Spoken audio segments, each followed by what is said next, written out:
BSY ಯಡಿಯೂರಪ್ಪನವರು ಮತ್ತೆ ಜೈಲಿಗೆ ಹೋಗ್ತಾರಾ? ಬಹಳ ದೊಡ್ಡ ಒಂದು ಪ್ರಕರಣದಲ್ಲಿ ಸಿಕ್ಕಾಕೊಂಡಿದ್ದಾರೆ ಯಡಿಯೂರಪ್ಪ. ಮಾಜಿ CM BSYಗೆ ಬಿಗ್ ಶಾಕ್ ಎದುರಾಗಿದೆ. ಯಾವುದೇ ಕ್ಷಣದಲ್ಲೂ CID ಪೊಲೀಸರು ಯಡಿಯೂರಪ್ಪ ಅವರನ್ನು ಬಂಧಿಸುವ ಸಾಧ್ಯತೆಗಳಿವೆ. ಪೋಕ್ಸೋ ಕೇಸ್ ಸಂಬಂಧ ಮಾಜಿ CM ವಿರುದ್ಧ ಕೋರ್ಟ್ ಜಾಮೀನು ರಹಿತ ವಾರಂಟ್ ಜಾರಿ ಮಾಡಿದೆ. ಹೀಗಾಗಿ ಪೊಲೀಸರು ಯಡಿಯೂರಪ್ಪ ಅವರನ್ನು ಹುಡುಕಾಟ ನಡೆಸ್ತಾ ಇದ್ದಾರೆ. ಇದರ ಮಧ್ಯೆ BSY ಹೈಕೋರ್ಟ್ನಲ್ಲಿ ಪ್ರಕರಣ ರದ್ದು ಕೋರಿ ಅರ್ಜಿ ಸಲ್ಲಿಸಿದ್ದಾರೆ. ಅದರ ವಿಚಾರಣೆ ನಾಳೆ ನಡೆಯಲಿದೆ. ಏನಿದು, ಏನು ಕತೆ ಗೊತ್ತಾ ನಿಮಗೆ? ಸ್ಟೋರಿ ಏನು ಅಂತ? ಯಾಕೆ ಯಡಿಯೂರಪ್ಪನವ್ರ ಮೇಲೆ ಈ ಥರ ಬರ್ತಾ ಇದೆ ಅಂಥೇಳಿ? ಹಾಗಂತ ಯಡಿಯೂರಪ್ಪನವ್ರ ಮೇಲೆ ಬರಲಿ, ಯಾರ ಮೇಲೆ ಬೇಕಿದ್ರೂ ಬರಲಿ, ಇಂಥ ಪ್ರಕರಣಗಳಲ್ಲಿ ಅಪ್ರಾಪ್ತೆಯರ ಮೇಲೆ ಇಂಥದ್ದಾದಾಗ ಎಲ್ಲರೂ ಕಾರಣ ಮುಂದೆ ಸಮಾನರು. ತುಂಬ ಜನರಿಗೆ ಇದು ಸ್ಟೋರಿ ಏನು ಅಂತ ಗೊತ್ತಿಲ್ಲ. ಹೇಳ್ತೀನಿ ಕೇಳಿ. ಏನಿದು ಕೇಸು? 2019ರಲ್ಲಿ ಯುವತಿಯ ಮೇಲೆ ಅತ್ಯಾಚಾರ ಆಗತ್ತೆ. ಅದನ್ನು ಹೇಳ್ಕೊಳ್ಳೋದಕ್ಕೆ ಒಂದು ತಾಯಿ ಮತ್ತು ಮಗಳು ಫೆಬ್ರವರಿ 2ನೇ ತಾರೀಕು, 21 ಫೆಬ್ರವರಿ 2ನೇ ತಾರೀಕು ಯಡಿಯೂರಪ್ಪ ಬಳಿ ಬರ್ತಾರೆ. ಆ ಮಗಳನ್ನು ಮತ್ತು ತಾಯಿ ಬರ್ತಾರೆ. ತಾಯಿ ಬಂದು ಯಡಿಯೂರಪ್ಪನವರ ಬಳಿ, ನನ್ನ ಮಗಳಿಗೆ ಅನ್ಯಾಯ ಆಗಿದೆ ಸರ್, ಕೇಸ್ ಆಗಿದೆ, ಕೇಸ್ ಸ್ವಲ್ಪ ಫಾಸ್ಟ್ ಮಾಡಲಿಕ್ಕೆ ಹೇಳಿ ಅಂತ ಯಡಿಯೂರಪ್ಪನವ್ರ ಹತ್ರ ಹೇಳಿದ್ದಾರೆ. ಆಗ ಆ ಹೆಣ್ಣುಮಗಳು ಹೇಳುವಂಥ ಆರೋಪ ಏನಪ್ಪ ಅಂತಂದರೆ, ನಾನೇನು ಕರ್ಕೊಂಬಂದಿದ್ದೆ ನನ್ನ ಮಗಳನ್ನು, ಯಡಿಯೂರಪ್ಪನವರು ಒಳಗೆ ಕರ್ಕೊಂಡು ಹೋಗಿ ಅನುಚಿತವಾಗಿ ವರ್ತಿಸಿದ್ರು ಅಂತೇಳಿ ಅಲ್ಲೊಂದು ಆರೋಪ ಮಾಡ್ತಾರೆ.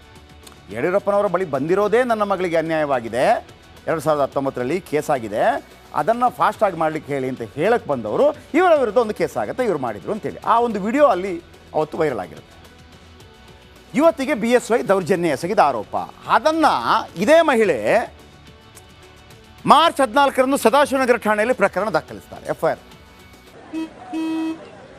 ನಡಿ, ಈಗ ಶುರು ಮಾಡೋಣ.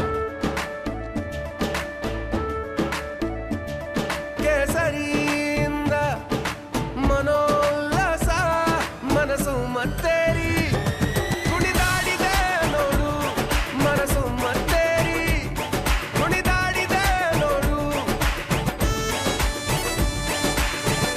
ಕ್ಷಣ ಕ್ಷಣವೂ ಆಚರಿಸಿ ಕೇಸರಿ ಹಬ್ಬ. ವಿಮಲ್ ಬಾಯಲ್ಲಿ ಹೇಳಿ ಕೇಸರಿ. ಇದು ಪೋಕ್ಸೋ ಕೇಸ್, ಸಣ್ಣ ಹುಡುಗಿ ಅಲ್ವಾ? ಮಾರ್ಚ್ 15ರಂದು ಪ್ರಕರಣ CIDಗೆ ವರ್ಗಾವಣೆ ಆಗುತ್ತೆ. ಭಾಳ ಬೇಗ ಮಾಡಿದ್ದಾರೆ ಪೊಲೀಸರನ್ನು ಹಿಂದೆ ಮುಂದೆ ಮಾಡಿಲ್ಲ. CID ಏನು ಮಾಡುತ್ತೆ, ಒಂದು 14 ದಿವಸದಲ್ಲಿ ಮಾರ್ಚ್ 28ರಂದು ಯಡಿಯೂರಪ್ಪಗೆ ನೋಟಿಸ್ ಕೊಡುತ್ತೆ, ಬನ್ನಿ ಅಂತೇಳಿ. ಏಪ್ರಿಲ್ 12ರಂದು ವಿಚಾರಣೆಗೆ ಹಾಜರಾಗ್ತಾರೆ ಯಡಿಯೂರಪ್ಪ CID ಮುಂದೆ. ಆವತ್ತು ಲಿಖಿತವಾಗಿ ಏನು ತಗೊಳ್ಳೋದಿಲ್ಲ, ನಿಮ್ಮ ವಾಯ್ಸ್ ಸ್ಯಾಂಪಲ್ ಕೊಡಿ ಸಾಕು ಅಂತ ಕಳಿಸಿಬಿಡ್ತಾರೆ. ಯಾಕಂದರೆ ಆ ವಿಡಿಯೋದಲ್ಲಿ ಕೆಲವು ವಾಯ್ಸ್ ಇರುತ್ತೆ. ನಾನು ಹೇಳಿದ್ನಲ್ಲ, ಪ್ರಜ್ವಲ್ ರೇವಣ್ಣ ವಿಚಾರದಲ್ಲೂ ಕೂಡ ವಾಯ್ಸಲ್ಲಿ ಕಂಡುಹಿಡಿಬೋದು. ಅಂದು ಯಡಿಯೂರಪ್ಪ ಧ್ವನಿ ಸ್ಯಾಂಪಲ್ ಪಡೆದ CID.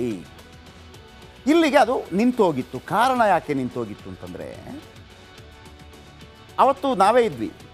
ಆ ಮಹಿಳೆ ಇದ್ದಾರಲ್ಲ, ಅವರು ಇದಕ್ಕಿಂತ ಮೊದಲು 53 ಕೇಸ್ ಇಂಥದ್ದೇ ಕೊಟ್ಟಿದ್ದಾರೆ. ಅಂದರೆ ಪೋಕ್ಸೋ ಕೇಸ್ ಅಲ್ಲ, ನನ್ನ ಮೇಲೆ ಹಲ್ಲೆ ಆಗಿದೆ, ನನ್ನ ಮೇಲೆ ಇದಾಗಿದೆ.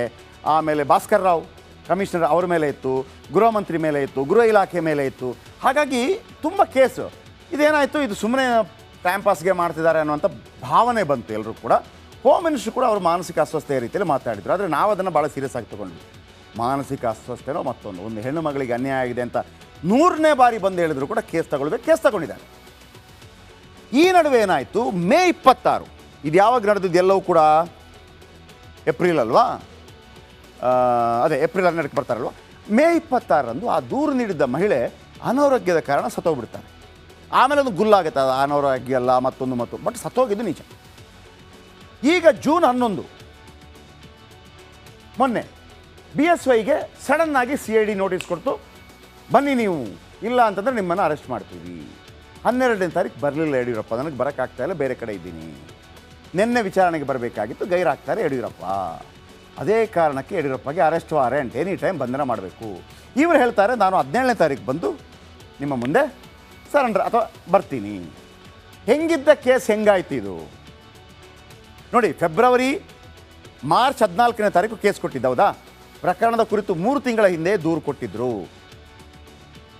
ಆಗ ಏಪ್ರಿಲ್ 12ನೇ ತಾರೀಕು ಯಡಿಯೂರಪ್ಪ ಬರ್ತಾರೆ CID ಮುಂದೆ. ನೀವು ಯಾಕೆ ಬಂಧನ ಮಾಡಲಿಲ್ಲ ಯಡಿಯೂರಪ್ಪರವ್ರನ್ನ? ಹಾಗಂತ ಹೆಚ್ಚು ಕಡಿಮೆ B ರಿಪೋರ್ಟ್ ಸಲ್ಲಿಸಬೇಕಿದ್ದ ಕೇಸು ಅಂತ ಆಯಿತು. ಆದರೆ ಸಡನ್ 3 ತಿಂಗಳು ಕಳೆದ ನಂತರ, ಎಲೆಕ್ಷನ್ ಕಳೆದ ನಂತರ ಏಕಾಏಕಿ ಬೆಳವಣಿಗೆ ಕಂಡಿದ್ಯಾಕೆ? ಇದು ರಾಜಕೀಯ ವಲಯದಲ್ಲಿ ಬರ್ತಾ ಇರುವಂಥ ಮಾತು. ಲೋಕ ಎಲೆಕ್ಷನ್ ಬಳಿಕ ದಿಢೀರ್ ಬೆಳವಣಿಗೆ ಯಾಕೆ ಬಂತು? ಪ್ರಕರಣ ದಾಖಲಿಸಿದ ಮಹಿಳೆಯ ಬಗ್ಗೆ ಕೂಡ ಹೇಳ್ತೀನಿ. ಯಾಕೆ ಬಂತು ಅಂತಂದರೆ, ಒಂದು ಅಂದಾಜಿನ ಪ್ರಕಾರ ಮೊನ್ನೆ ರಾಹುಲ್ ಗಾಂಧಿ ಒಂದು ಕೋರ್ಟ್ಗೆ ಬಂದಿದ್ದರು, ಸುರ್ಜೇವಾಲಾ ಕೋರ್ಟ್ಗೆ ಬಂದಿದ್ದರು, ನೆನಪಿದೆ ನಿಮಗೆ?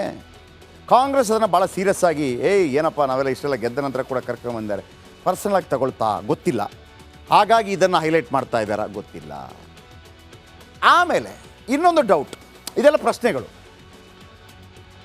ಆಕೆ ಈ ಹಿಂದೆ 53 ಗಣ್ಯರ ವಿರುದ್ಧ ದೂರು ನೀಡಿದ್ರಲ್ಲ, ಆ ದೂರುಗಳಲ್ಲಿ ಪ್ರಕಾರ 53 ಗಣ್ಯರ ಬಂಧನ ಆಯಿತಾ?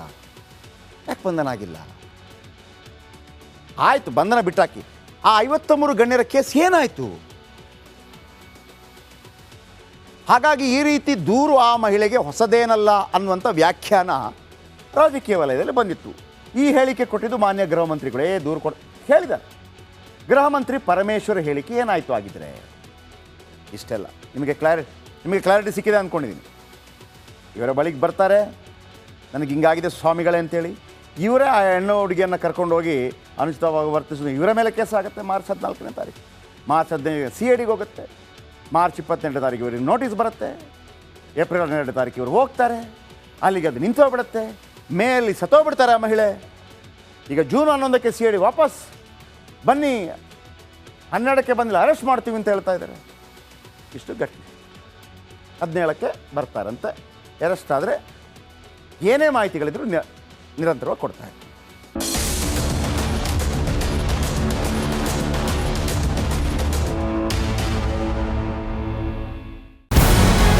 ನಮಸ್ಕಾರ, ಕರ್ನಾಟಕ ಪ್ರೈಮ್ ಟೈಮ್ಗೆ ಸ್ವಾಗತ.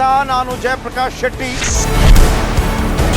ಇಡೀ ಕರ್ನಾಡು ಇವತ್ತು ರೆಬೆಲ್ ಆಗಿ ನಿಂತಿದೆ. ಈ ಹಗರಣಗಳನ್ನು ಸದನದಲ್ಲಿ ಪ್ರಸ್ತಾಪ ಮಾಡಲು ಕೂಡ ಕಾಂಗ್ರೆಸ್ ಹಿಂದೇಟು ಹಾಕಿದ್ದೇಕೆ? ನಿಮ್ಗೆ ಸಂಬಳ ಅದಕ್ಕೆ, ನಿಮಗೆ ವಾಹನ ಅದಕ್ಕೆ, ನಿಮಗೆ ವೆಪನ್ ಅದಕ್ಕೆ, ನೀವು ಅದನ್ನು ಸೆರೆ ಹಿಡಿಬೇಕಾಗಿತ್ತು. ನೀವು ವಿದ್ಯುತ್ ಬರ ಇದೆ ಅಂತ ಹೇಳ್ತಾ ಇದ್ದೀರಿ, ಎಲ್ಲಿ ಬರ ಇದೆ ನೀವು ಹೇಳಬೇಕು. ಪಾಕಿಸ್ತಾನ್ ಆಕ್ಯುಪೈಡ್ ಕಾಶ್ಮೀರ್ ಅದು ಎಂದೆಂದಿಗೂ ನಮ್ಮದು. 40 ಮೆಷಿನ್ಗಳು ತಂದಿತ್ತು ನೋಟ್ ಎಣಿಸುವುದಕ್ಕೆ, ಅದೇ ಹಾಳಾಯಿತು. ಮಥುರಾದ ಗಲಾಟೆ ಇದೆಯಲ್ಲ, ಅದು ಸ್ಥಳೀಯವಾಗಿ ಕೂತು ಪರಿಹರಿಸಬಹುದಾದಂಥ ಕಾನೂನಿದೆ. ಗ್ಯಾರಂಟಿ ಯೋಜನೆಯಿಂದ ನಷ್ಟ ಆಗಿದೆ, ಲಾಭ ಆಗಿದೆ, ದಯವಿಟ್ಟು ಹೇಳಿ. Dawood Ibrahim most wanted criminal ಯಾವಾಗಾದ ಅಂದರೆ, ಇಲ್ಲಿ ತನಕ ಭಾರತ ದೇಶದಲ್ಲಿ ಓರ್ವ ದಲಿತ ಪ್ರಧಾನಿಯಾದಂಥ ಇತಿಹಾಸವೇ ಇಲ್ಲ. ರಿಪಬ್ಲಿಕ್ ವರ್ಲ್ಡ್ ಆಪ್ ಇದು ಕೇವಲ ಅಪ್ಲಿಕೇಶನ್ ಅಲ್ಲ, ಸಮಗ್ರ ಸುದ್ದಿಗಳ ಸಂಪರ್ಕ ಮಾರ್ಗಕ್ಕೆ ಕ್ರಾಂತಿಕಾರಿ ಬದಲಾವಣೆ. ರಿಪಬ್ಲಿಕ್ ವರ್ಲ್ಡ್ ಆಪ್ ಕೇವಲ ಸುದ್ದಿ ಅಪ್ಲಿಕೇಶನ್ ಅನ್ನ ಪರಿಚಯ ಮಾಡ್ತಾ ಇಲ್ಲ, ಬದಲಾಗಿ ಡಿಜಿಟಲ್ ಸುದ್ದಿ ಬಳಕೆಯ ಹೊಸ ಯುಗಕ್ಕೆ ನಾಂದಿ ಹಾಡ್ತಾ ಇದೆ. ಇದೊಂದು ಬ್ರೇಕಿಂಗ್ ನ್ಯೂಸ್, ಪ್ರಭಾವಶಾಲಿ ಕಾರ್ಯಕ್ರಮಗಳಿಗೆ ಗಟ್ಟಿಯಾದ ವೇದಿಕೆ. ರಿಪಬ್ಲಿಕ್ ವರ್ಲ್ಡ್ ಅಪ್ಲಿಕೇಶನ್ ಈಗ ಲೈವ್ ಆಗಿದೆ. ಗೂಗಲ್ ಪ್ಲೇ ಸ್ಟೋರ್ ಮತ್ತು ಆಪಲ್ ಆಪ್ ಸ್ಟೋರ್ ಎರಡರಲ್ಲೂ ಲಭ್ಯವಿದೆ. ಈಗಲೇ ಡೌನ್ಲೋಡ್ ಮಾಡಿ.